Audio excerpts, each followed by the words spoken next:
Three women, wives, mothers, and entrepreneurs with mouths and minds so dirty they don't want the parents in the carpool line to know their real identities. This is Kinks Out. Our names may be made up, but the stories are real.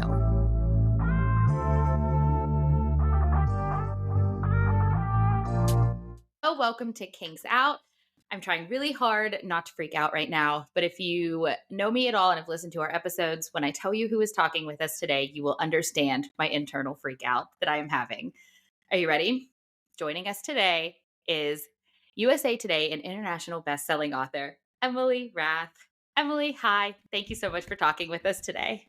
Hello. Thanks so much for having me. Excited to be here. Emily is the author of the best-selling TikTok hockey romance Pucking Around, and she's the creator of my favorite fictional family, The Prices. She's also written several other pucking books, and not to be left out is the Second Son series and Whiskey and Sin, your Omegaverse book, which I just finished and loved. Oh, yeah. Emily, you're amazing. We love you. We're so excited. But now I need a minute to collect myself. Sugar, you're up. Okay, so we're going to start easy. We're going to start with some rapid fire, which for us is never rapid fire because we Okay. have a lot to say. So I'm sure it will be the same this time, but we're going to start with, as a romance author, do you read romance books at all or often? Often, every day. Yeah. Of course I read romance. Every day. Yes, yes. So then what are you currently reading? I just did a reread. I'm trying to think. It's hard when I'm in the drafting stage with my own project. I can't start anything new. And that goes for like movies or TV or books. So I just have to sink into like the familiar and the cozy. So I just did a couple of rereads. The one I reread was Lillian Lark, who does monster romance.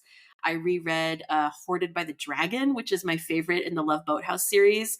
He is a dragon and he's divine. So I reread that. I also Sugar, you love that. I would love It's that. really Yes. Yeah, the whole series is really good. I reread that. I reread Naomi Novik's Spinning Silver, which is more of a fantasy, really low romance, like not even a one spice. But I did reread that, and then I read. My friend Sarah Blue does Omegaverse books, and she just did two fun holiday novellas. So she did Petty Cupid and Lucky Cupid. And cute. so these are cupids that fall in love with Grim Reapers. And they're so cute. They're novellas, so they're like short, quick, spicy, funny. Like they have that Sarah Blue humor. Really cute and really quick reads. So I just did those two. So that was Lucky Cupid and Petty Cupid is the Valentine's Day one. Those are cute. I wish I would have seen those whenever we were doing Valentine's books for our book club. That would have been a fun one because I was like trying to educate them all on the Omegaverse. So really, I could have very really funny. fucking thrown them off if I was like These actually Omegaverse aren't- and Cupid. Yeah, so she that's like her bread and butter. She does Omegaverse. These actually aren't. These are just those ones aren't. Those are okay. Yeah, but she does a ton of Omegaverse that are all wonderful. But yeah, no, these are just Cupid falls for Grim Reaper. Or really, it's really the Grim Reapers falling for these Cupids. It's adorable. Which is still really cool. That one would have been fun to throw at them, but next year. Yeah, put it on the list. I didn't even know the Grim Reaper had a heart. Is that like, does he grow a heart? It's the idea of like reapers. Like it's like a job that they have. So it's like the reapers, and the way she does it is interesting. Of basically almost kind of like what was that Brad Pitt movie where he plays the reaper? Like he plays death. It's got Anthony Hopkins in it. Meet Joe Black. Remember Meet Joe Black? Yes. So I think she kind of took that idea of like, really, the Reaper is beautiful. The Reaper is because you want to feel at ease. You want like, part of it is like their beauty sets you at ease and they're really relaxed. So the way that she envisioned Reapers was cool to make it be like, okay, Shadow Daddy, like I get it, Shadow Daddy. Okay. I love that term. Yeah, it was a lot of fun. We love that. Yeah. Oh, that's cool. That makes way more sense than the picture I had in my head. Picturing like the dark cloak, and I was like, I didn't know there was anything under that dark cloak. So that makes way more sense to me. Yes, for sure. Hold on, I have to preface all of this with, so when originally Sugar and I started our book club, and I feel like she hasn't read a single book that we have posted for book club. And then we were like, also, let's start like a bookie podcast and we'll go to read things. And she'll be like, I did not read it either. So, and she's also, Mars and I are like mega Spice. Like Sugar thought she was reading Spice, and then we referred these things, and she was just like mind blown. She's like, I did not know this was out there. Yeah. So it's always so funny when, with our dynamic, how Sugar like brings in the questions, and then we get really excited too, because we'll be like, yes, like she's We're so proud of you. we're bringing I her have onto no the dark idea. side. No idea what's going on at all times. So it's That's the best part. oh my goodness. Okay. What is your favorite? Is it genre? Genre to read or genre? Genre. Genre. So that you can Yes. hear genre. What's your favorite genre? Yes. Yeah, what's yours? Genre like of romance? Well, Like, no, just that in question. general. Yeah, in general, it was like, what's your favorite genre to read, and then your least favorite. Oh, okay. All right. So I'd say my favorite, like the genre of my heart, the one that I probably have had the most joy out of across my life has been fantasy. I that's my first true love. I just love fantasy. So I'd say fantasy, and then another one that I feel like doesn't get as much hype, but it's like you have to love it or you don't love it. And for me, it would be historical fictions. I'm such a history buff, so I love really good, deep, like you almost forget it's fiction, historical fiction. Like if you can do it really well and just like really suck me into the history and root it in the history, I love that. So yeah, I'd say fantasies and historical fictions. But I always love a romance subplot within those. Yeah. Do you have to have the romance subplot, or are you okay with more of like the?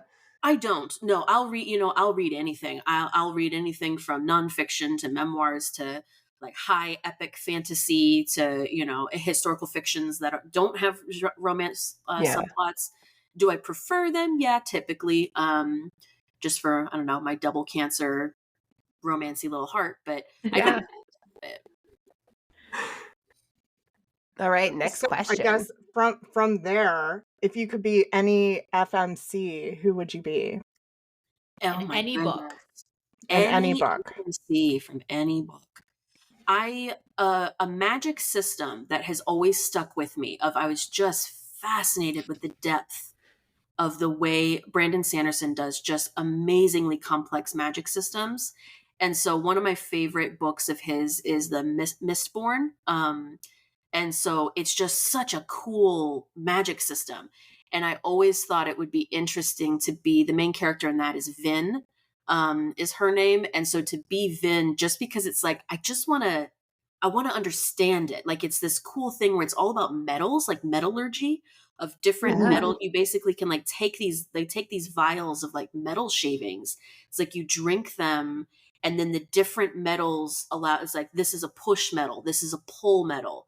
This metal allows you to do like emotional manipulation. And so it was such a cool idea. And I was like, I don't want to be her to feel it. You know what I mean? Like it's just to like waving learn a about wand. it more. Yeah, it's not like waving a wand. He would really explain like how you feel it in your body too. It was cool. That's a really cool concept for a book. That's cool. It does sound really cool. That's one that like my husband would like that. I'm gonna have to tell him about it. He likes books like that. He reads a lot of like fantasy stuff like that. Yeah. Like I'm sure you probably wanted like, what romance do I want to be? Like, who am I getting to bone? But no, I'm like, give me the magic. Like, I want to drown the vials of metals. No, that's great. I love that actually. Yeah, that you were just like, I want to drink metal. I want to drink metal. Yeah. Yeah. What about your go-to beverage? Go-to beverage. I am living in the South. I live in Florida, and my go-to beverage is unsweet iced tea. I drink my weight in unsweet iced tea because I'm a caffeine addict, but I don't do coffee. Can't even stand the smell of coffee. Have never liked coffee. So yeah, unsweet tea. And then the habit that I don't know how to quit is Diet Coke. Ugh. I wish Yeah. I could quit it. That Diet Coke, when that sip hits, like, do you feel like getting it like a fountain Diet Coke is Oh, like I know. We have the gas stations like the Wawa yeah, and like the you get race that big gulp. the little tiny ice in a big gulp. Ugh, nothing Yeah, better. I know. a On fountain a hot pop Florida day, windows down. It's like is coming so back from the good. beach, windows down. You get a big gulp the size of your head. You're just like, I'm living. This is life. Right? Like, yeah. I really want a spicy Sprite now. That's what I call fountain. So like fountain pop is like a spicy Sprite. That's what I really want now. I would like to not be drinking this like LaCroix. I would like a Unless you can spicy run to the Sprite. gas station, get Like yourself just pause real some quick. There's one taquitos. close. Yeah, some taquitos and a Diet Coke. Do I you didn't even. Oh no, I was I just was gonna just. say a Southerner who doesn't drink sweet tea though, is that Yeah, that's what I was gonna say. It's just too much sugar. Like it is too much sugar. I've never really been. I do unsweet tea, and I add a sweet and low packet to it. So it's like I want a little bit of sweetness in there, but Mhm. the sweet tea is too It much like for me. sticks to your teeth. I know it's too. Yeah, I too can't drink it. I can do like a sip of it and then I'm like, oh, that's a lot. A really popular thing here is even like half and halves, or another super popular thing, especially getting into the summer, is like an Arnold Palmer. So it's Yeah. like I was just gonna say, what about an Arnold Palmer? I We do are love a good from Arnie Palmer. Yeah, we're from Pennsylvania. yeah, So we Arnie's are big here too, because he's from yeah. like where we live. Oh I'm yeah. like so lame. I'm like, our claim to fame is Arnold Palmer. Oh goodness. My dad's from the South, and as soon as he crosses over the border, like into Virginia, like he will start talking in a Southern accent and ask for sweet tea no matter where we are. And it's just like, Dad, like we know that this only happens when we cross the border, but I swear, I grew up, my veins are filled with sweet tea. That is just my constitution. So, Yeah. I Constitution grew is up in sweet. Kentucky, so it's like right on the border. Like it's the border of Yeah. North and South. I grew up in Northern Kentucky, so it really was like cross the border and you're in the North officially, you know. And so it was kind of funny because I would have like family that lived up in Minnesota, and so I was just used to whenever you go to any restaurant. And it's the same here in Florida, where I am in Florida. If you go to any restaurant and you order tea, you have to tell them unsweet and Yeah. sweet because they have both. mhm. But like going up Ah. to visit family in Minnesota, and I'd be, at a restaurant, and I'd be like, unsweet tea. And they're just like, so tea then? And I'd be like, I want it to be unsweet. Like they'd just be confused. It's like, we only have tea. Do you want tea? That's how it is here. That's how it Yeah, is here here. too. Yeah. I'd be Yeah, like, then if you yes. want sweet tea here, you have to like dump a gallon of sugar in it or go to Chick-fil-A. Like Yeah. that's it. Those are your choices here. My cousins would just be like, you're embarrassing us. I would be like, you're welcome. Yeah, just ask for tea, Emily. All right, just a couple more. Favorite takeout joint, I guess, but like I guess that could just be favorite takeout altogether. Yeah, favorite takeout. We love a good Chinese. Good Chinese takeout. We just moved, so actually that's what we've been experimenting with too, is like now that we've moved, what's good, So like we've experimented with a couple pizza places and been like, nah, you're not it. Like we're gonna You have to find find your the places. new local hunt. So it's actually changed because of that. But yeah, I'd say we do love a good Chinese. Thai, there's a good Thai restaurant near us that's good. Yeah. What's your Thai food order? Thai, I like a classic. I love the noodle dishes, so like I love a good pad Thai. So good. With like the peanuts on top and like the Oh, so good. squeeze of lemon.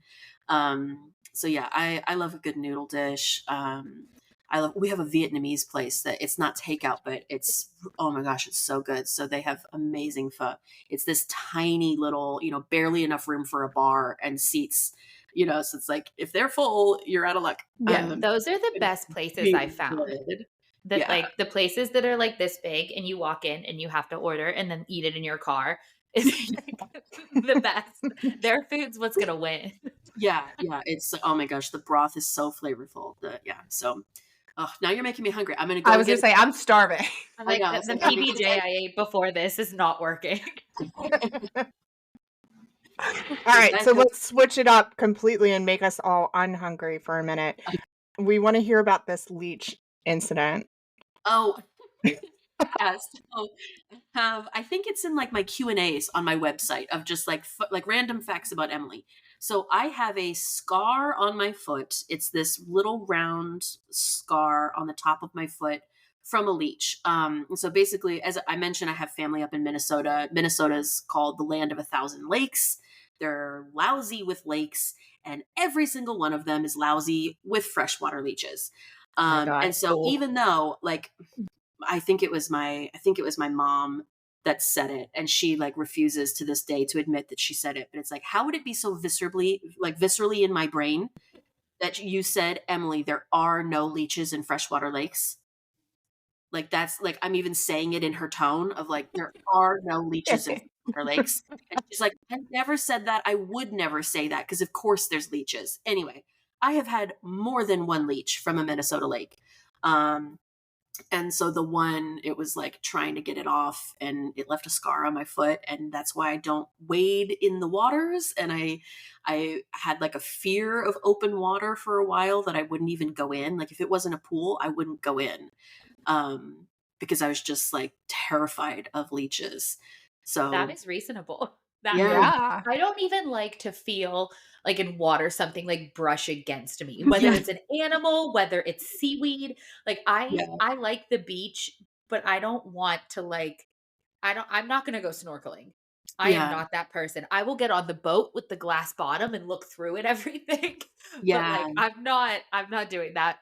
Oh, the idea that is like Yeah. I love no. things brushing against me in the water. Like I love it. Well, I'm scuba certified now, and but the difference was it's like with scuba, I'm like drop me in, I'll get in, and it's totally fine. But it's because you're covered from head to toe. Yeah.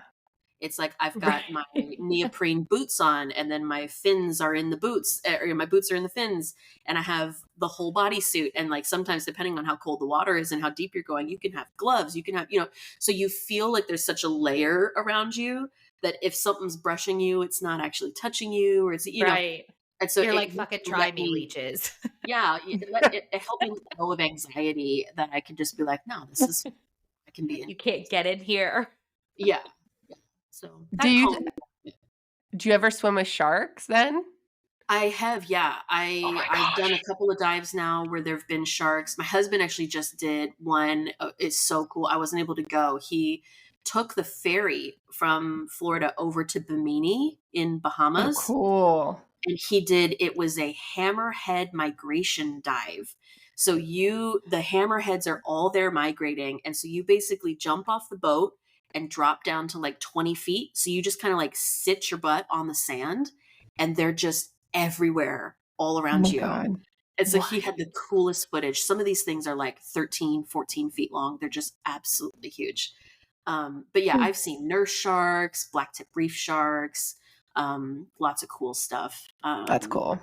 Do Yeah. you use all this shark info with Ryan Langley's character because he Yes. loves sharks? Yeah. So those scenes, and like even the scuba scene, my husband and I, we were like cracking ourselves up. If you've read Fucking Ever After Volume 2, yeah, that Ryan. Yeah, Oh, yeah. read it, devoured it, loved it. Yeah, and then like the scuba scene, right? That we were like, oh my Yeah. god, like just like hilarious, like just imagining, like I don't want to see that, like, so yeah, that's fun. I definitely bring in those little life elements to the characters. I have one more rapid fire that I need to sneak in. Oh my God. You're like, I'm such a dork, but your Cupid's bow. Amazing. Your lips. Every time you do stories and I see your lipstick, sometimes I can't even listen to the story because I'm like, her lips look so fucking good.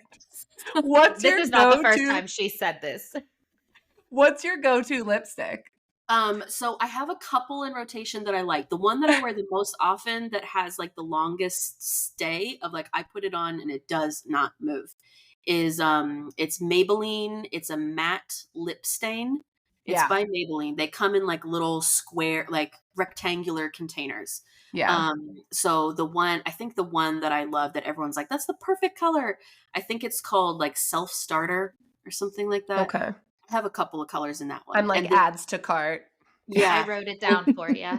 yeah. Don't you Another worry. one that I actually really like is they're the Kylie lip kits. So it comes with Yeah. like a pencil and then it's kind of like a stain. But yeah, I tend to do everything matte. I don't like anything sticky. I don't like anything glossy. It's just not Yeah. high gloss is not my vibe. It looks gorgeous, but like for me, it's just not my vibe. I I can't prefer matte. handle it when like if I'm in the car and my hair goes and Yeah. I'm like You're just trying to have a moment with the window down and your lips, Yeah. your hair's sticking to your I lips. can't do that either. Yeah, it makes me nuts because then my hair's sticky too, and it's a big Yeah. mess. No, Yeah. well, your lips always look on point, so Oh, I'm here thank for it. you. Thank you. All right. So on to some authory shit. We were saying, well, we have, those crazy rapid fire, which are not rapid. But learning about your background, we feel like you've lived like this whole other life before you became an author.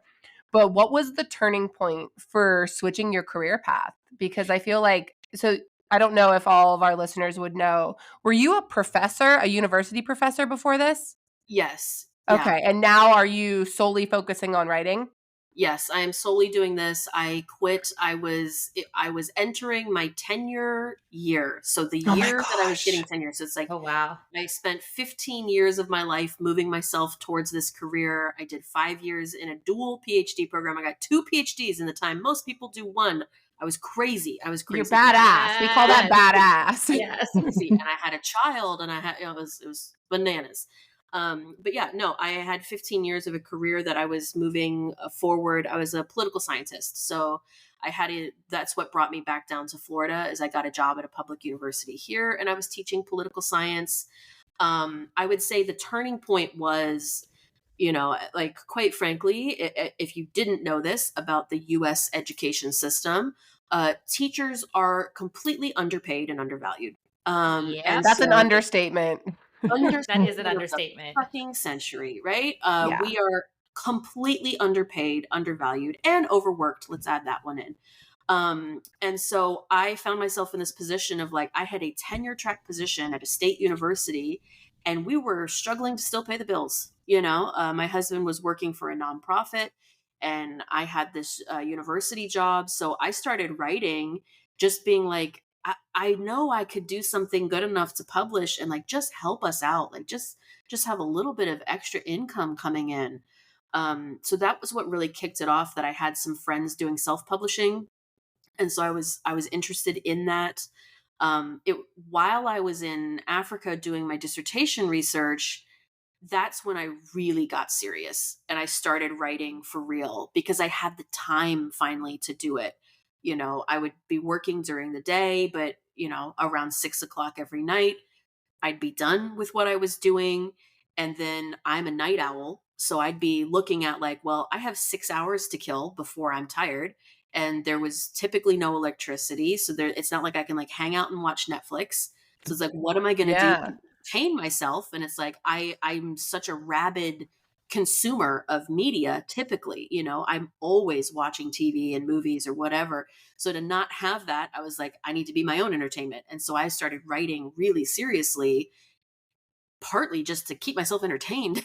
Like these long, it was a Mhm. year, right? A year of my life.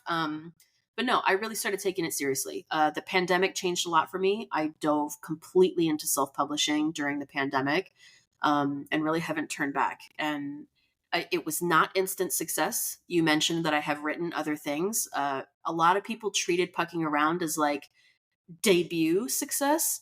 No, I've been slogging. I've been working, I've been publishing, I've been building a readership, I've been learning this business, I've been making every mistake you can make, and figuring out what fits my writer's voice, my ideal reader. It's been a journey. But yeah, things are going really well now, and I'm down to one job for the first time in my adult life. I'm down to one job. It just so happens that this one job is like 17 jobs in one job. So Yeah. Right. of that journey for me. And But you wrote the second Sun series came before Pucking Around. yes, That yeah, was that I'm was listening first. to it. Okay. Yeah, yeah, and I had written other books as well. So like in January 2025, I will do my adult fantasy debut. That I was know. written I'm excited about that. that was all written before. So everyone's like, "Oh, Okay. it's so excited that you're starting to do fantasy." And I'm like, every book I'd ever done was fantasy until the pandemic, because I had like 5 Hmm. books that I've written that people haven't seen yet, but it's just they went down a different path. So the fantasy stuff is going down the traditional publishing path. And it just can take a lot longer. Um, so yeah, it's like the 4th book I ever wrote will be like the 13th book I Oh wow. publish. That's Yeah. wild. And that's just how it happens sometimes. That's really Mhm. cool. Yeah, Is that because so Pucking, is that one like an indie self-published?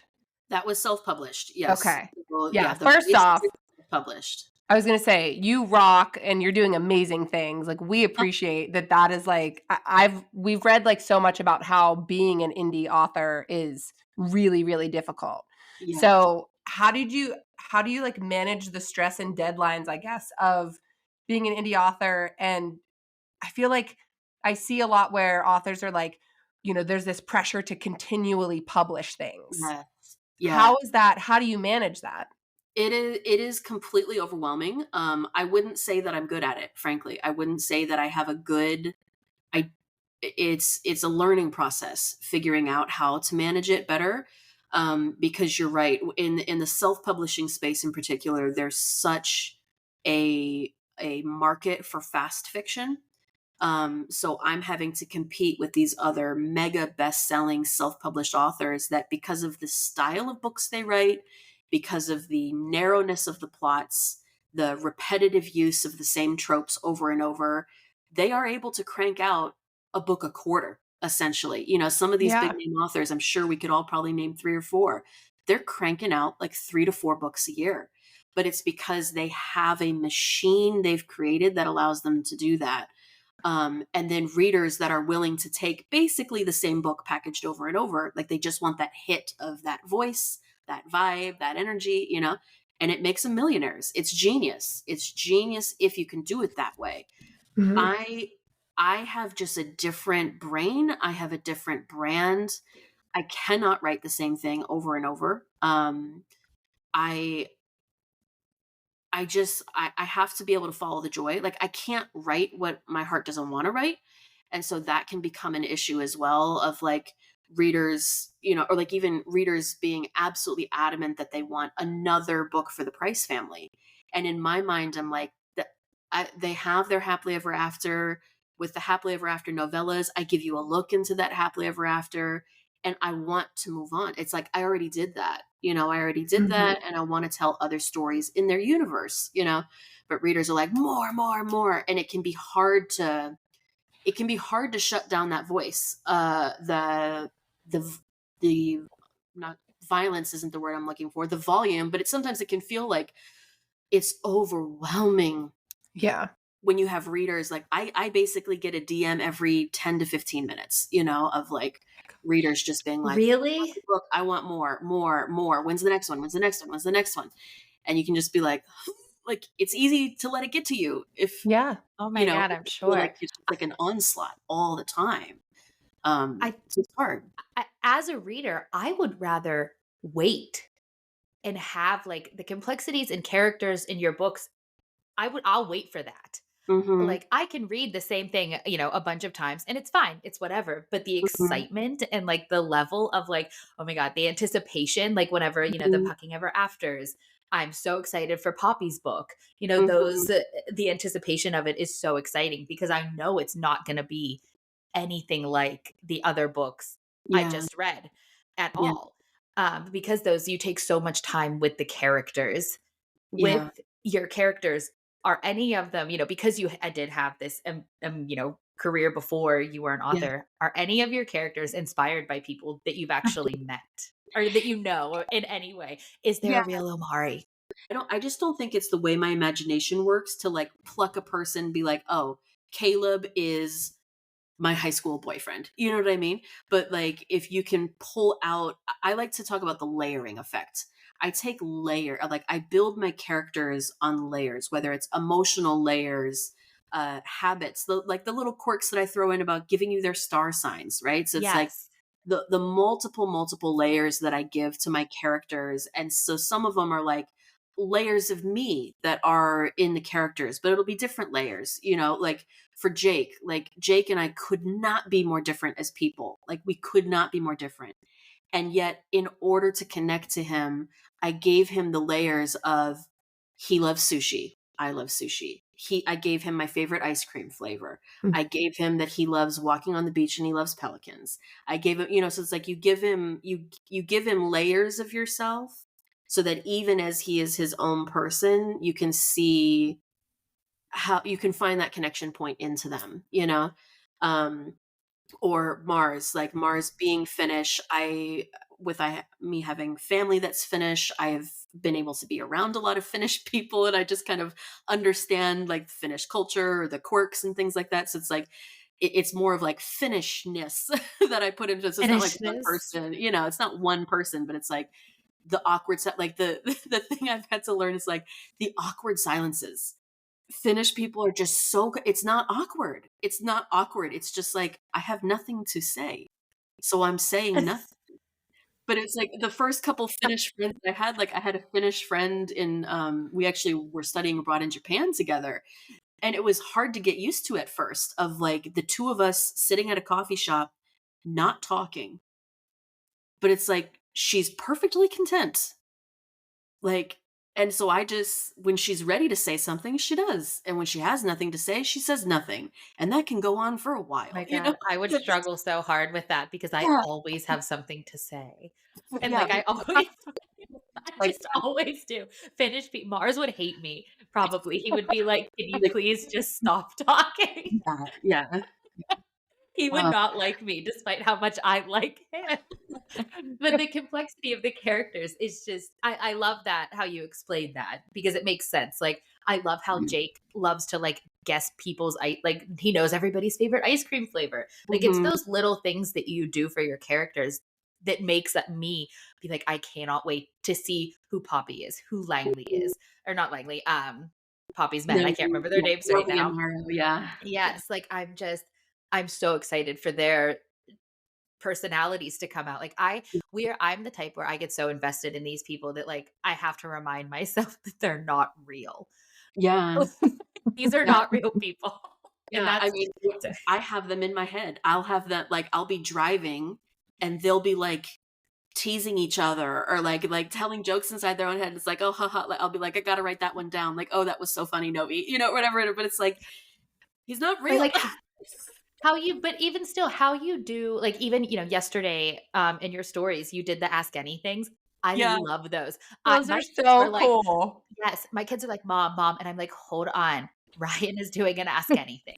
Like, I need you to like wait a minute. I could not get enough of it because it just makes it, it makes them so real. And it's just a whole nother thing that you do as an author that I've never seen.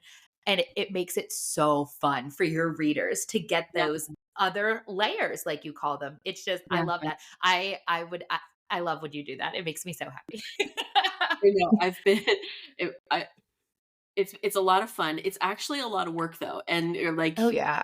I have to be feeling it, and it takes time because I find pictures and I do all of that. But like, I did the Mars one and then I've done a Jake one, and Jake was a Yeah. ton of fun, but Jake just takes a certain energy for me. Yeah. So it's like to find my inner Jake, it's Well, just like yeah, when you have to be in a writing mode because yeah, you're that character in that moment. So you yeah. have to be in that headspace, I'm sure. Yeah, so it's like, I was in Jake mode, and so that was a lot of fun. And then, but when I was trying to decide Tessa Ryan, then I was like, well, if I do Ryan with his dyslexia, and I was Yes. like, I've got it. I've got it. It's because people are a bit like, that's the biggest request is people are like, do Caleb, Caleb, Caleb, Caleb. And it's like, guys, I will. Just give me a minute. Like, Yeah, like I've been listen, moving. we're Like, gonna be here whenever you're ready to do them all. We will be Yeah. here. Don't worry. It could be next year. I'm not going anywhere, Emily. I'm on my way to Florida right now. Don't worry. Like that's like I will wait for you. yeah. But that's with the layers, having Caleb do it for Ryan was really cool because of his dyslexia. It's just Mhm. that must take up like so much brain space sometimes for you to have all of Mhm. these characters all of the time. Do you Yeah. have like flow charts? Like or something? How do you keep them straight? Or do Um, you? Do you just like, all right, this person said this person said this, and then you're like, okay, that's what I have right now. yeah, I do a bit. It's kind of like whoever I talk about it in terms of their voices. Um, I don't want to be like flippant about it, but I have a really strong interest in psychology, and I have a fascination with DID. I don't know if you've heard of that, like dissociative I don't identity know what that disorder. is. Dissociative identity disorder, basically people that it's I don't want to be flippant because in a very real way it's often the result of children that experience a tremendous amount of trauma, and they have personality splitting that happens basically to protect the consciousness. And so it's the idea of you can have personalities inside your head, fully figured people, and they can front is what it's called. So they can be like who's conscious in the body, or you can have characters that can be, or not characters, but these personality fragments essentially that are co-conscious. So you can have multiple people that are fronting, and I've watched so many videos of people that have DID explaining it. And while it's not DID, what I have, my imagination is not DID. I know that. And so I don't want to be flippant and be like, it's just like DID, because it's very real and very serious. But there is so much similarity that I do feel to this idea of having the characters in my head and feeling like there are rooms or there's ways that they're moving and they're further back and then they can come forward. And so it really does feel like I have to pull Jake forward, if it's like Jake's somewhere in here and you can feel that energy and he's in there, and it'll be like, how do I pull him forward? And so sometimes it's even about like triggering him. I need to trigger him to come out. And so I'll often joke about like, Rachel is a good trigger for me because she has a similar energy. She's just like, think of like a car of like, it's like shifting gears in the car. So it's like, if I can get in a Rachel headspace, then it's like, have her tell a joke to Jake or like have her say something to Jake.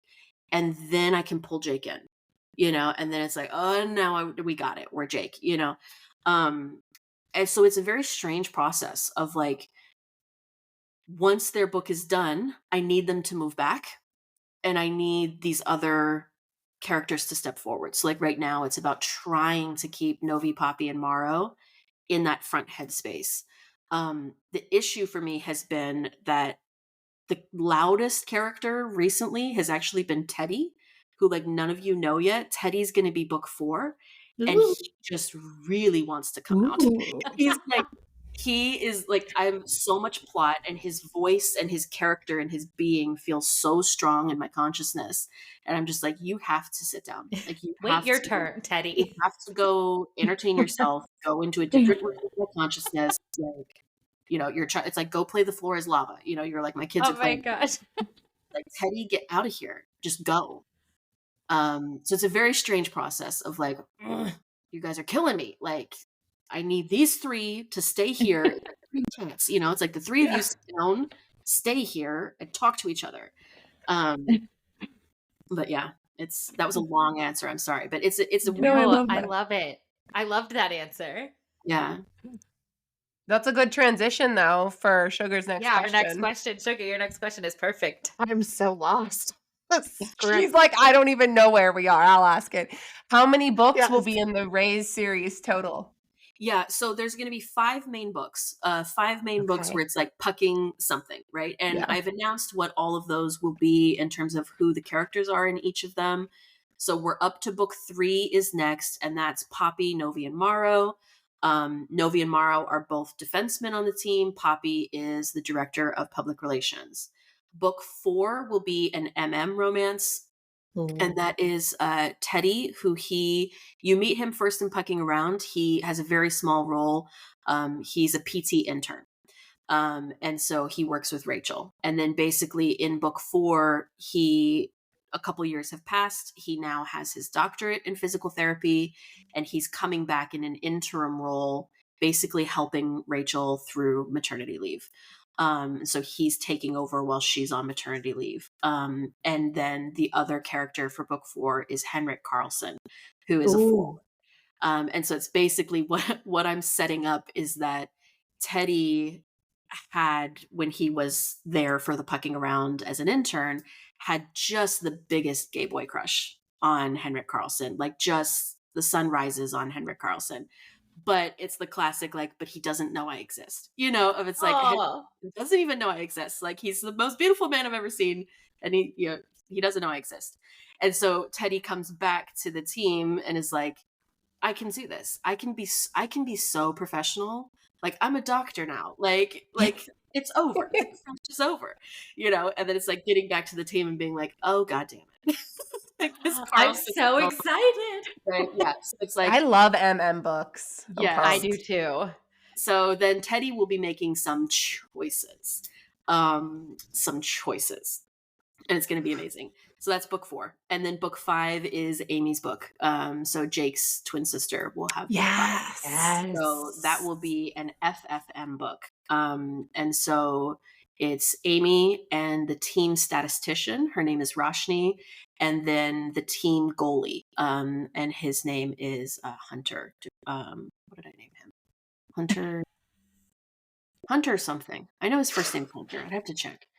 I gave him like 2 lines of intrigue in one of the novellas, I think. So hockey names. My family is a big hockey family. Like, it's just been our life forever. Yeah. So when I got into hockey romance books, I was like, fuck yes. Like, this is my world. I get it. Yeah. The hockey names, how fun are those to come up with for your characters? Just like giving the guys their names. Yeah. Like their names and their nicknames. Yeah. I've even watched, there's some really funny TikToks you can watch of like some of these college accounts or whatever, or, like minor league accounts where they'll do like, my name is Bryson. My name is also Bryson. My name is also Bryson. I mean, it's this idea of like hockey is such a culture that it's like, they all have the same 20 names, or like they all the same look, and the fact that it's like every guy can have like anywhere, like he has a name, but then no guy is called his name by the players. No. They all have a nickname. They might even have more than one nickname. So like that's fun too, of like, all right, what's your name? What's your nickname? Does it go at all? Like sometimes it doesn't even go with the name. It's just like, it's like, my name's Travis, and it's like, that's Tornado, whatever. Yeah. So yeah, so it was a lot of fun of coming up with like, what's your name? What's your nickname? Usually it's like a twist on the last name, or even when they talk to each other, the guys almost always use last names, but then their love interests use their first name. Like it just gets confusing. Like they call Langley, they call them Langers. Langers. Yeah. Langers, Ryan Langley. Yeah, that's spot on. Yeah. Langers so and Puppy. Sweet Yeah. Puppy. Sweet Puppy. Yeah. So I we've love got that. Yeah. Ryan, We love Puppy. Langley, Langers, Puppy. So it's like there's all these things to remember. It's like the same guy. Did you always love hockey, or how did you choose to write that sport over the other ones? Yeah, so I wouldn't say I've always loved hockey. I did not grow up in like, we were a Red Wings family. Like that's not the case at all. I've been with all the family that I have in Minnesota, I've been like tangential to hockey. I actually found out when I started drafting the book, my mom was like, my grandpa played professionally. So cool. my great grandpa played in the NHL. This was like back in the 30s. So he played for Boston, I believe. He spent the longest time on like a American Hockey League team. So like kind of minor league. but still professional. He played for the St. Paul Saints. Mhm. She sent me all these clippings, like really cool, of like him in his jersey on the ice, like these newspaper clippings from like 1938. Like it's That's really so cool. cool. So yeah, I have that. And then on the other side of the family, one of my relatives has a patent for a blade sharpening machine. Um, and so I was just like, I was joking. It's like, it's in my blood, like writing Caleb with his equipment manager and, doing the blade I know sharpening. everything about this. Yeah. I'm like, yeah, it was meant to be.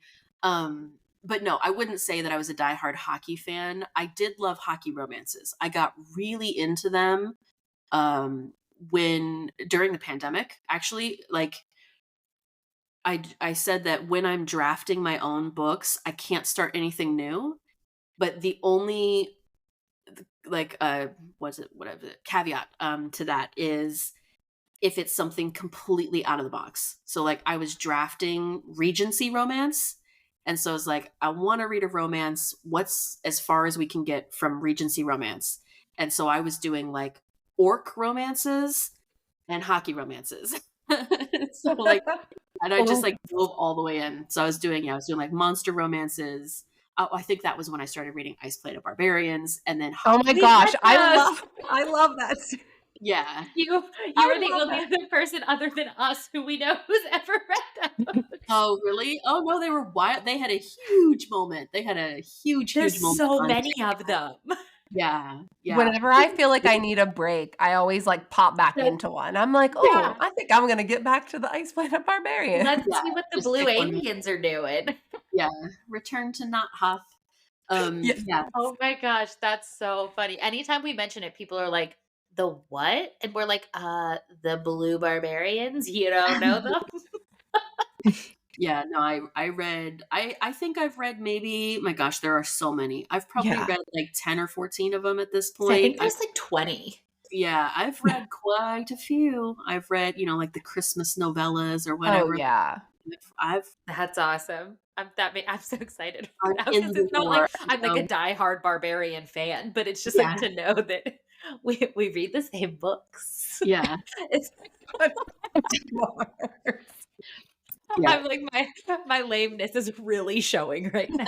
But all right. So next I have a question about it's the Price family because I love Yeah. them, but out of the Price family, so all of like Caleb, Elmari, Jake, and Rachel, who Mhm. would you want to eat dinner with, Mhm. go shopping with, hit Okay. the club with, and go to a concert with? Okay.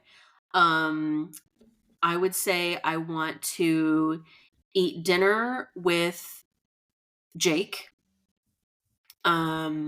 Because he, like me, is like food driven, and so I know it would be good. Like if he picked it, it would be delicious. I would go shopping with Rachel, because I feel like she would have the right shopping energy to shop with me. I would go to a concert with Caleb because clearly, the music obsession. And I would go to a club with Mars because we would both not want to be there. And so we would be able to like keep each other company, you know what I mean? Of just like both be like, God, how long do we have to fucking be here? But like at least we'd be together as we were like,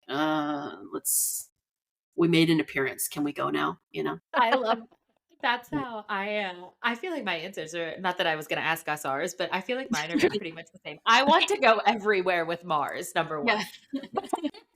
But I love Rachel so much because her character is like so cool to the point where I like I don't know, a couple months ago I was like, I think I'm gonna get my nose pierced like Rachel. And I Yeah. said to my husband, I was like, she has a septum ring. And he Yeah. goes, can we compromise on just a nose ring? And I was like, I guess so. And I said, and he goes, but like, make like a stud. And I said, sure. And then I got it pierced and promptly put a hoop in it because I was like, I have to be as close to Rachel as I can. Like her That's so cool. character is just so cool. Like I Yeah. love her. Yeah, I have had many people say that it's funny because it's like you can be like, oh, like Rachel, or if anything, it's more just like the confidence of Rachel or whatever of their like, Yes. or like even for me, a nose piercing is something I have always wanted. I can't explain why. I'm a big noodle when it comes to needles. I like literally like pass out. Like I can't explain it, but I've always wanted one. And so that I gave it to her, you know, and it is kind of like I'll live vicariously through her. I gave her one. Yes. So many readers have done that. They've gotten Like septum the piercing. lotus tattoos. Like my boobs are too big for that, but Yeah, they I'm are. joking. My reader team, because a big thing in my fantasy series, there's some tattoos, like very significant tattoos in my fantasy series. And so already my like team is like, Emily, you're going to launch a wave of like everyone's going to be going out getting a hand tattoo. And I was like, I know, right? Like I can't wait to see it. So it's like, yeah, Rachel's thing was the nose piercing. I think this fantasy book is going to be people are going to go out and get their hands tattooed. Like it's crazy. Like people get, that's one of the craziest things. Like nose piercing is like take it out and it'll heal. So many people have gotten Jack's Rays themed tattoos. That's so cool. It's cool, but it's also like that is permanent. Like it's very humbling. It's very humbling. It's very cool. It's so creative, like ways that they'll do it where it's just like if you didn't know, you wouldn't know. Like, but they're telling you Right. like, this is it. We don't have Ray's tattoos, but we do have I bought for myself and for Geeg and one of our other friends. We all have ceramic sea turtles Oh yeah. that are in our I keep mine in my car. It's like on Me my, too. dash thing. I have a ceramic sea turtle. Yeah. And Geeg actually, so you had released signed copies of Pucking Around. Uh-huh. At And Femfire, Yeah. yes. I And ordered she from had there. texted me one day and was like, I got you something. And our kids go to the same school and Uh-huh. we have carpool together. And she's like, where are you in carpool? And I was like, I can see you. You're like 4 cars behind me. And she gets out of her car and runs to mine and is like, hands me a copy of Pucking Around. And I was like, oh, this is so cool. She's like, open it. Open it. I like opened it and I, I was like, oh my God, it's signed. And we were like freaking out in the carpool line That's so over We were having just like a good waiting time. for the principal to come out and like yell at us, who like It's we hard. also went to high school with. So which Yeah. is really funny. We were like, oh my gosh, they're gonna be like, we need all parents to stay in their vehicles in the car. Because we're just like constantly like passing book things back and forth. But yeah, we Yeah. have like our own little nods. And with the book came the picture of the Price family. And I Mhm. keep joking, like, I'm gonna hang it somewhere in my house just to like see what happens. Like Like I think in the frame with like the family or something, like or yes. Like I'm gonna something. do like, a collage wall and like somewhere in it is just gonna be like the Price family. They mean that much Yeah. to me. I could see that happening. Yeah. I'm doing it. It's been very new to me. It's very humbling, of like going to these events and having these reactions or having people like crying and hands Oh my shaking, gosh. I like don't know if it's I've very, it's very it's a lot. I mean, part of it can just be just how many people have social anxiety. Like Oh it was yeah. so wonderful. One of my readers posted, it was very open and honest in the Facebook group of like, they have crippling social anxiety. They said they had to sit in the car and like pump themselves up for like 5 minutes before they could even get out to come and see me at Femfire. And they're like, I'm so glad I got out of the car. I almost, Aw. wasn't able to do it. But like, it's just so cool if people out there that are like, I have a passion for this thing. I love this thing. Or I want to step out of my comfort zone. I want to go to like a lot of people are like, I'm going to my first book signing because they're like, because I want to see you. And so it's just so cool of like, get out there. And that's been like the most gratifying thing of all of this is like to see the community that's built of a book. Like community transcends the author and it transcends the book, so people can be like, oh, we met because of a SJM Facebook group and now we're best friends. It's like it's not about that anymore. It's like for me it's like it's not about the Rays anymore. They all still hang out and they all still talk and they all have flown across the country to see each other. And like, it's just so cool. And it's like, it's not about me anymore, but I was the catalyst that Yeah, you helped built it. You built community. that. Yeah. And Yeah. it's so gratifying. I feel like people are so lonely, they are so, so lonely. They're just searching for any kind of connection that they can find, whether it's connection to these fictional characters, but to be able to connect to each other is like, it's very humbling, and I take it so seriously that I'm able to create spaces to have people not feel so alone, you know? That's Uh, how so Sugar and I had never met in person, and yeah. somebody like connected us online, even though we live in the same area. We're in the same profession, and a mutual friend connected us over our love of Harry Styles, which is hilarious. Like she was basically like, "You're both obsessed. Quit annoying me. Why don't you talk to each other?" But then we but then we were also like, oh, we read books. So we started our book club. And then Mars lives near me and like we see each other all the time. And she was like, well, I read those books too. And Mhm, so just through reading is how we found each other. And we're like, we mhm. feel like we've been like soulmates. Like we feel like Yeah, we've been friends forever. Yeah. And yeah, all of this, it just, over books. So it has a really strong, you know, hold on a lot of people's lives, which I'm yeah. sure is such a cool thing to be a part of as an Yeah. author. Yeah, it is. It is very cool. And I think, for authors too, for me, it's not easy. It's not easy, I think, to make friends as an adult. I think for how many times Yeah. I've moved as well, or, I've heard this story from so many readers too of like, you get into your bubble of having kids and that's your focus. So like the only people you know are whoever your kids know. And that doesn't mean you jive with them. Like you can like try and be like, Yeah. just because our kids are friends. And so you're who I know now, whatever. But so it's like, Right. Mhm. to actually stride out and like try and make friends and try and be purposeful, Yeah. hard. It's really hard. And so even for me, I really feel like I didn't have adult friends that I had made that wasn't someone I've known since elementary school.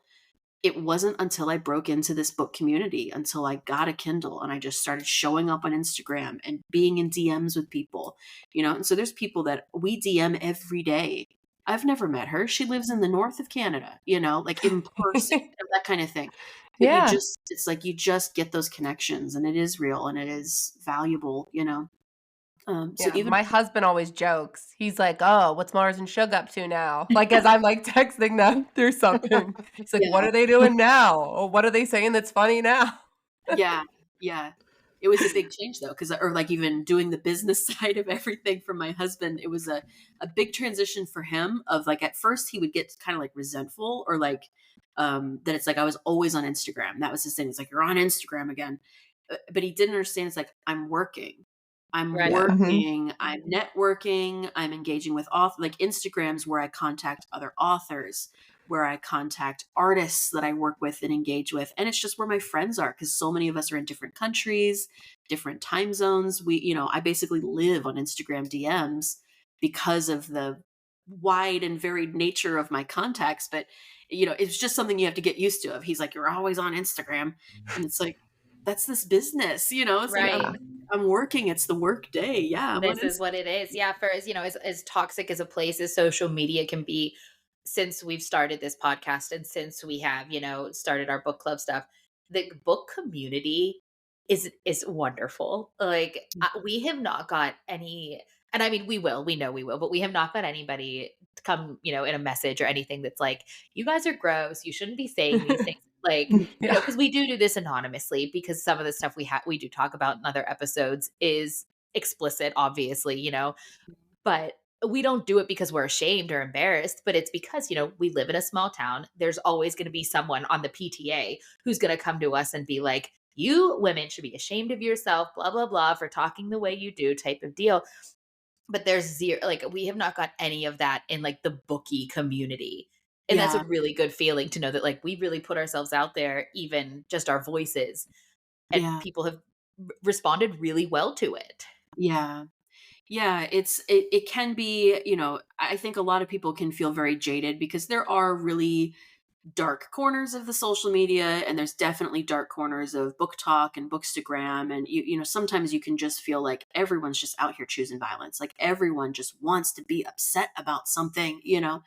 But I always have to just kind of sink back on like social media is one thing. And yes, the social media sometimes social media can feel like it's the universe. And once you actually step outside of it, it's like, no, it's so small. It's so small. Like the social media world is so small. And that's why I love going and doing podcasts and seeing people in person, going to book events and you see how much bigger it is. And I feel like how wholesome it is and how supportive and how welcoming, doing the in-person events has really kind of given me a balm, of like social media can really feel like a hellscape sometimes, frankly. Yeah.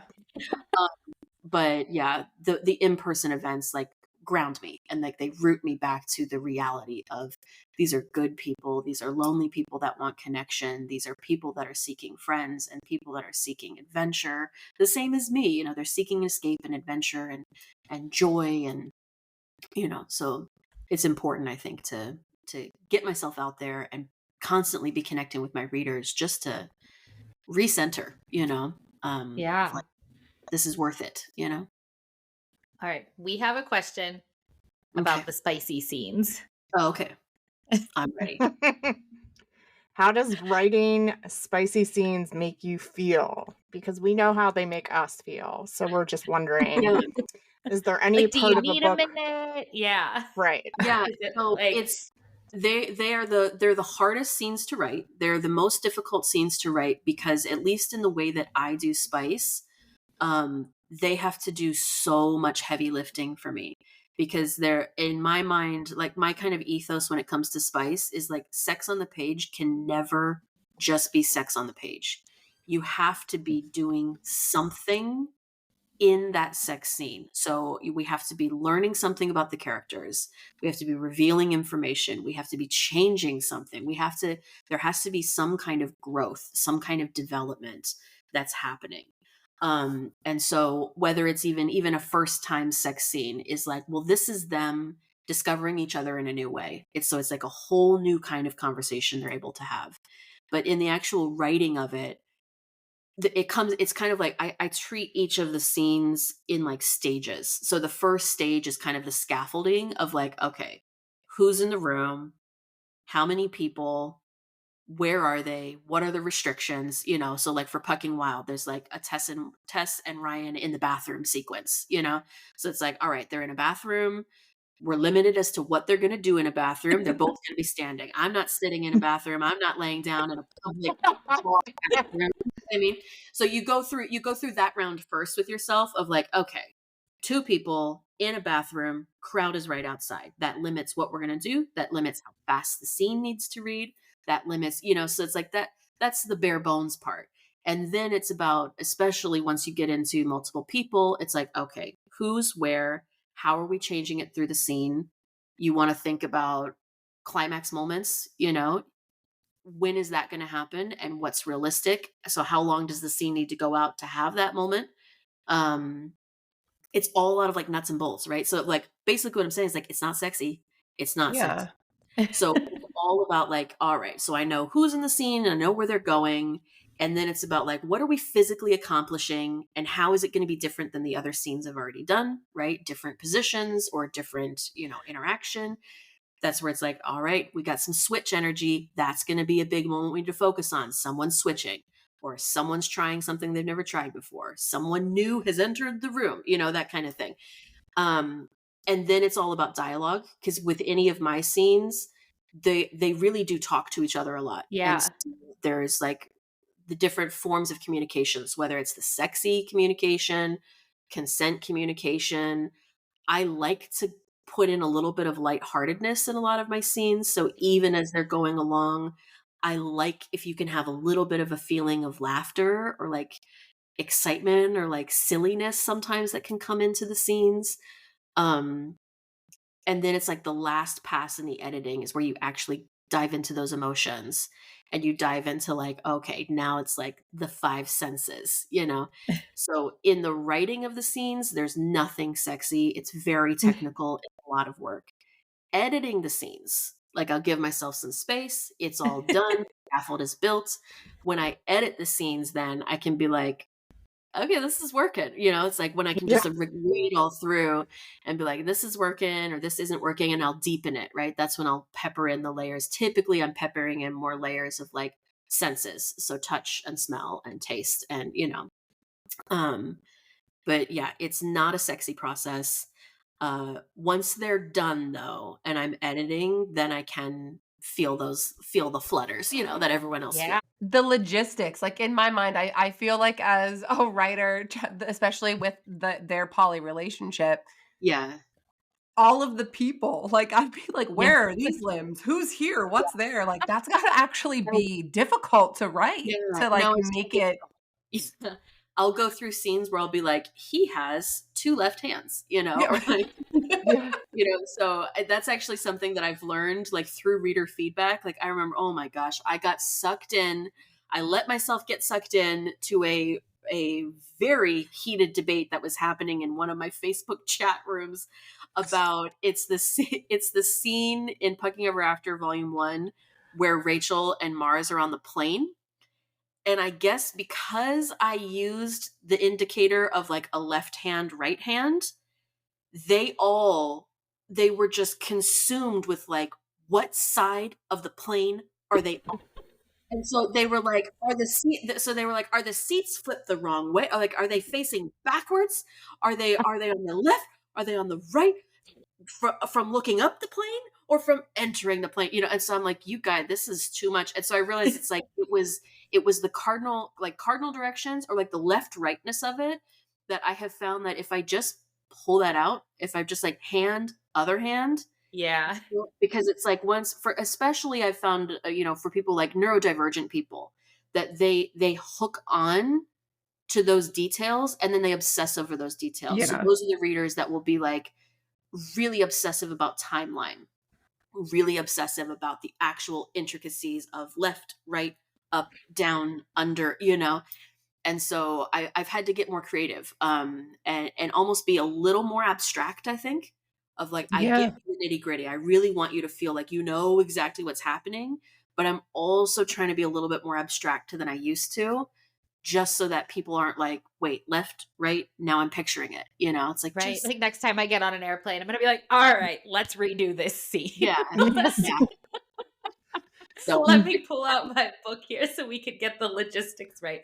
I am yeah, not that person by any means. For me, it's, I obviously like read, I take it all in, but I'm not thinking that deep into it other than like, yes, they are fucking.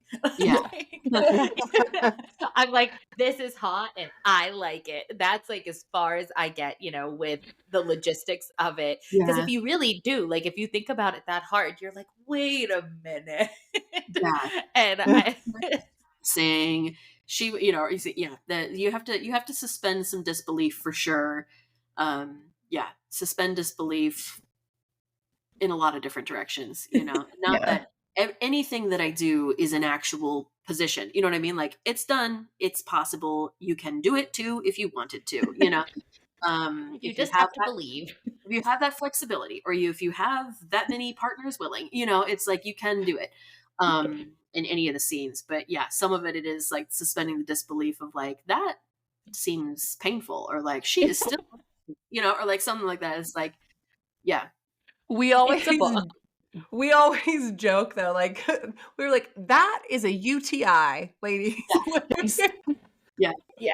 That's like our running joke with each other. We're like, "That can't no."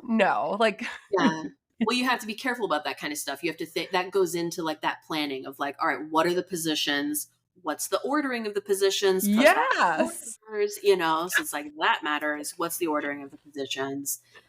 Yeah, I've definitely read some books that I'm like this, the order of the way things are going is You're not like, the way I would "No." ever want this to go in my life Yeah, because now I need a shower. Like yeah, it's Yeah. just yeah, those things do matter. Yeah, we always say that. We're like, doesn't anybody get up and pee after they have Except for, like, never.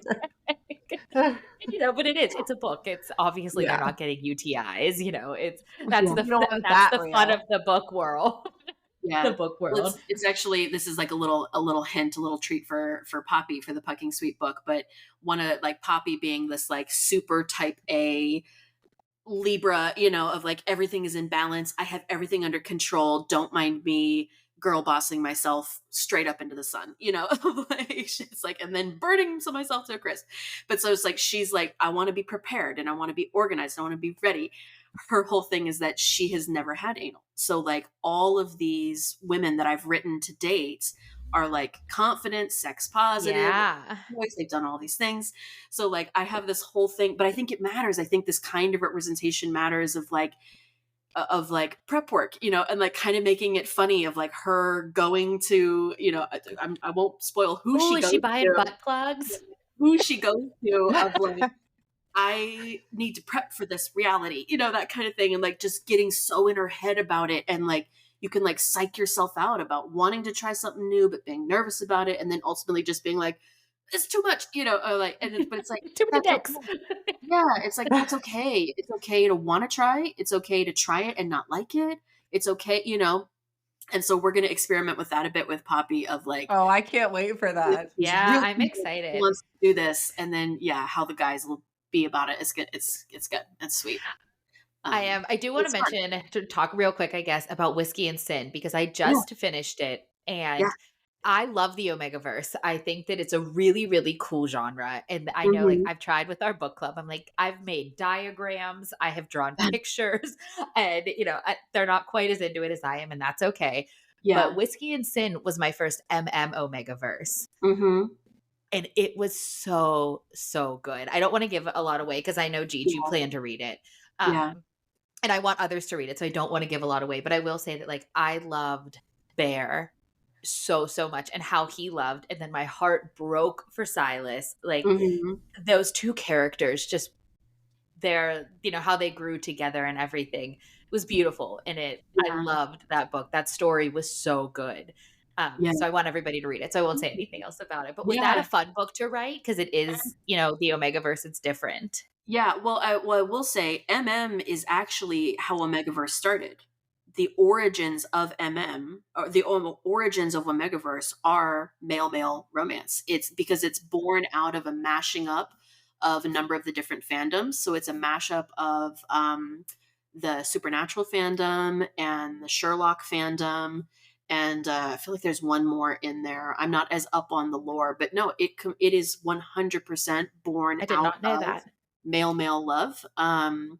And then it was kind of co-opted very strongly and successfully by reverse harem writers. And so really taking that concept, putting females in the center of it as betas or as omegas, um, so that's where the market really took it. And so now all these people that are kind of stumbling backwards into it, they don't know that really the origins of it are male. Yeah, I And did so not know that. yeah. Yeah. And so that was a really, I won't say it was a fun book to read. That was a book that was a book of my heart. It was, I did a drive. I did a drive from Florida up to South Carolina. I was going to my brother's wedding, and it's like 5 hours of me just like driving one way through Georgia and South Carolina. And the book came to me. The characters came to me. Everything about their story came to me. Over these 5 hours, it was a very emotional, kind of almost like out of body It's an experience. emotional book. Yeah, this whole plot came to me. So it's my darkest book of anything I've written in terms of just having much heavier themes. Yeah. It's not a dark romance, I wouldn't say, but it has much heavier themes. So you got to check your trigger warnings for it. But no, it was they were unpacking trauma for me. So it's like it's not a fun book that I wrote, but it's such a meaningful book. It was, like, It's a cathartic. It was cathartic to write it. very cathartic. I like to say they saved each other and then they saved me, like they really, I didn't realize how much I needed them to carry for me.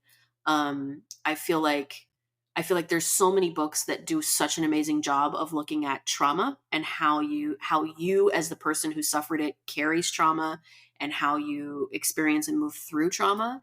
What I haven't seen a lot of is centering trauma carriers, those people in your network that are your loved ones that help you carry your trauma. And so to do that, to have Silas be centered as the person experiencing this more active kind of trauma and Bear having a more passive trauma, but then the way they carry for each other. And that's so, so important of highlighting how important it is to get that right and how to do that with care and how to do that, you know, with a full heart, and clear intention. So yeah, it's a lot. It's a beautiful book. It's coming out in audio. I cannot wait. It's coming out in Ooh, audio. I'm not an Ooh. audiobook person, and that's one I Yeah. feel like I would really like on audiobook. Yeah. There was one part of it where, they were not agreeing on something, and I was like, "Oh man, Bear's gonna get mad," and like this was gonna be the moment where they were really like something was gonna happen, and it didn't. He was like, Mhm. "No, like I am." This is what he's experiencing, and I'm sticking through to like show him that, that's not how it has to be. And I was so Yeah. happy that Yeah. that's how you wrote it. Yeah. Because I think that they really needed each other. So yeah, Yeah. I would recommend that book to anybody. It was really good. Yeah, I mean, I think right as of now, as of how my canon sits, I think it's my best book. It's just the one that no one has heard of and no one reads, and I'm like, that's fine. It'll be me, Bear, Silas, and Mars, and like that's fine. Like, Yeah, so I Who man, are I was God. I was just gonna say, who are the narrators? I listen to a lot of audiobooks. it's Tortham and Deontay Black. So Tortham is Okay. playing Bear, so kind of like deep kind of more Yeah. southern accent, alpha male voice, and Okay. then Deontay Black is playing Silas. Okay. And so, he has just a beautiful voice. Ooh, More yeah, that's when I'll do the audio. When does that come out? April. It comes out Yes. April. I'm not going to make it up. Let me just find it. April April 23rd. April 23rd. Perfect. April 23rd. And that's actually, it's a double whammy day. I will have Pucking Ever After Volume 2 and Whiskey and Sin coming out on the 23rd. So you can get your fill of You can get your fill of The Dentist, and then you can read Whiskey and Sin and just live your best life. I will because every time I hear, I mean, we're a big Swifties in this house. I Yeah. have a 6-year-old daughter who is equally as obsessed as I am. Yeah. And so we're constantly listening to it. And I love that the artwork that you have of the one where Kay is singing in the car. They don't go. Yes. So like, I'm just like, every Yeah. time I hear that song, I think of them. Yeah. And I love that so much. But Yeah. yeah, Do you so I definitely feel like I'm understand? going to need that. Do you So good. understand? I know. I'm excited. Yeah. Now I want to listen to that on audiobook too, because that whole dentist scene. And then I love it that like he goes back and he's like, wait a minute. What did I say? What I need to happened think here? about this. Yeah. I love the ever after ones because they're Yeah. so like those little clippets of all different time periods are really cool to Yeah. read. Yeah, It's we really won't funny. give it all away for Sugar is halfway through pucking around now, Yeah. so which is so exciting for us because like she'll ask us questions and we'll be like, "Ooh, like what do you want to know?" Ooh, we'll tell you. It's funny because like the Pucking Ever After, the novellas, right? They're just happily ever after content. Like Yeah, they're not to be taken seriously. It's like, but because they're books, like they're just vibes. It's just pure vibes. It's like, yeah, what did Emily want to write? And she puts it on the page for you. But it's been so funny of like, I'll go in and like look at the reviews of people being like, there was no plot or there was no whatever. And I'm like, oh my god, There's not yeah, supposed to be. It's like, that's not what they are. but it's not what they are. They're little one shot, happily ever after chapters. It's like, it's pure serotonin and vibes.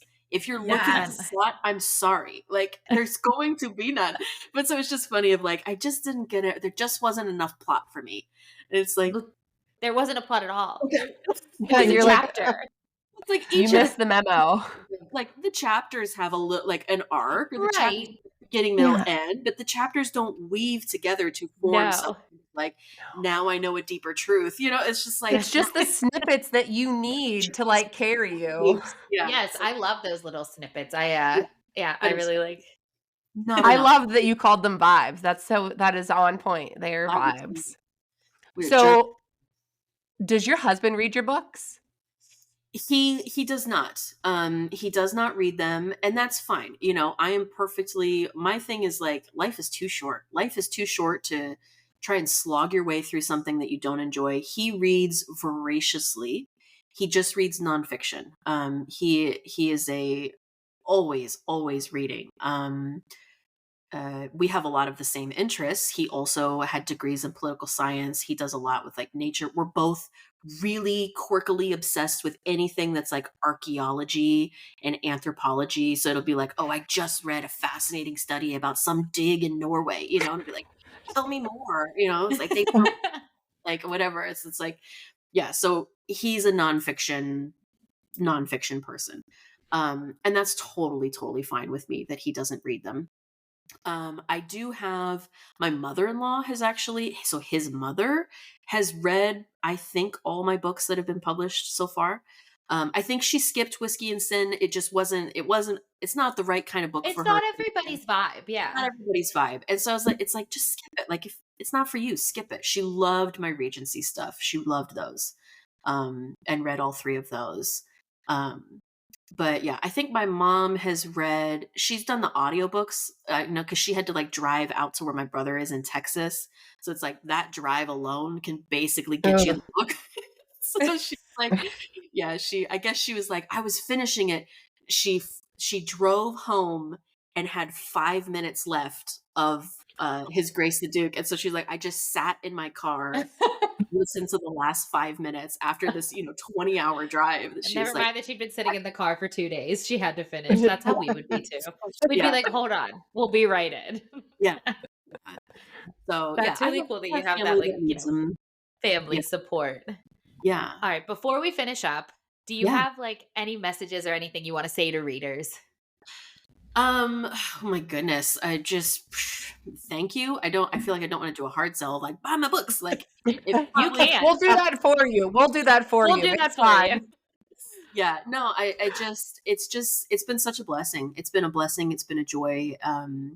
It's such a cool community to be a part of. And, I've been learning so much. I've been learning so much about myself, and, the confidence that my readers have given me to just be unapologetically myself and just dive in and tell these stories and tell them the way I want to tell them. Like, I don't know, it's a gift. It's a gift, and I wouldn't have it if I didn't have readers. I wouldn't be able to do this. I wouldn't be here with you if I didn't have readers that are like, tell these stories. We want to hear them.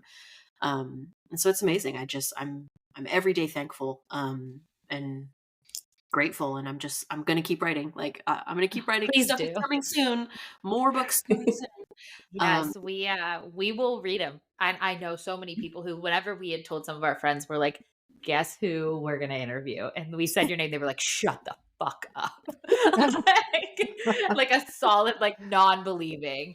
yeah, And yeah, we want, we appreciate that you're doing it as reader, yeah, as a avid reader of your books. Thank you. yeah, Because I think that I have really, like, I know the characters aren't real, but I connect in no way. I have nothing in common with them, but it's just their stories are just so, like, it's I just life. love them. I don't I Yeah, don't know how to explain, like, the actual feeling I have about these books, because I would read them 10 years from now. Like, I'll wait. I'll yeah. be here. Take your time. Oh, thank you so much. Yeah, that's really sweet. And it is always kind of funny of this feeling. I don't know what it is that we do as authors to like feel so unapproachable. But that's something that I've gotten from so many readers of like, you're so approachable. And it's like once they meet me, or like the nerves, that you started this whole session of like, I'm nervous, or They're I'm gone so now. excited. Yeah. But it's like I'm just a weirdo. You know what I mean? Like, I'm just like, I'm sitting here with no bra on. Like, who has time Yes. for that? You know what I mean? It's like, I have a cat that won't get off my keyboard. I'm just like living with my boxes, living my life, but so, yeah, I think readers can build up this sense of like the authors are these unicorns or something, or like we're unapproachable or unobtainable or something. And it's like, look, we eat granola bars too. And we have to pick up our kids. Or like, so often some of my author friends will be like, we're picking up our kids in the pickup line, voice memoing to each other. Like, yeah, it's great to Hey, finally meet people and they can see like, oh, she's fine. Like, I don't you're have to fine. be afraid of her. Like, I don't have to be like, wow. Like, yeah. So it's fun. Well, Emily, thank you so much. So you are on, like, what socials can people find you Yeah. on? Yeah, I am most active right now. I am most active on Instagram and TikTok. So my Instagram handle is Emily Rath Author. My TikTok handle is Emily Rath Books. I do also have a very active Facebook group So you can find, I have, like an author page, but that basically is just like anything I post to Instagram filters onto that page. I'm not active on the page. I am active in the group. So the group is a great community. I do a lot of like first looks in the group. I'll do like art reveals, cover reveals. I'll do snippets. I'll do live chats and stuff in the Facebook group. So those are the three main areas you can find me. What is the I Facebook group called? The Facebook group is called the Emilyverse. The Emilyverse, okay. So it's the Emilyverse. I think you can find it even like linked through my page and stuff like that. But yeah, it's just the Emilyverse, Emily Rath's reader group. So it's a private group. It has about 10,000 people in it now. Just a casual 10,000. Just a casual. I feel like it's got about 10,000. But that's awesome. You know, it's about to have 10,001. Yeah, it feels very homey and welcoming. People post stuff all the time. They post like, I'm at a hockey game, or like all kinds of fun stuff. I have chat rooms there as well. Like, so whenever I do a new book, I create a spoiler chat room. So it's like as you're reading it or after you've read it, you can go in there and just like scream. Fun. So Mars is like, does it need a president? She's Yes. like, yeah. So it's a ton of fun. The Facebook group is a ton of fun. And yeah, my Instagram is very, very active. I'm in stories all of the time. I'm in stories. Less so on TikTok. I'm basically transitioning my TikTok more to just marketing. And then being more of like a person on Instagram. Mm-hmm. Just trying to calibrate, Find the right feel. Yeah, we're still learning TikTok too. We are not good at it. We're on Instagram all the time. I feel too old for it. Like, I'm like, what is the TikTok? Yeah, the algorithm changes so quickly. So it's like as soon as you figure out what works, it changes. TikTok is very useful for marketing for me, but I'll stick to Instagram and Facebook where I'm actually like Emily as a person. Yeah. We Yeah, like that. We like seeing you there. We like Emily the person. Yes. Yeah, you can find Kinks Out on Instagram, sort of on TikTok. We have new episodes every Wednesday, Spotify, Apple, and YouTube. And as always, Emily, thank you so much. This was so fun. Yeah, thanks so much for having me. Good luck with the podcast, and I don't know, have a wonderful spring. Thank you. Thanks for joining us. And we can't wait to read about Poppy. Yes, me too. Thank you.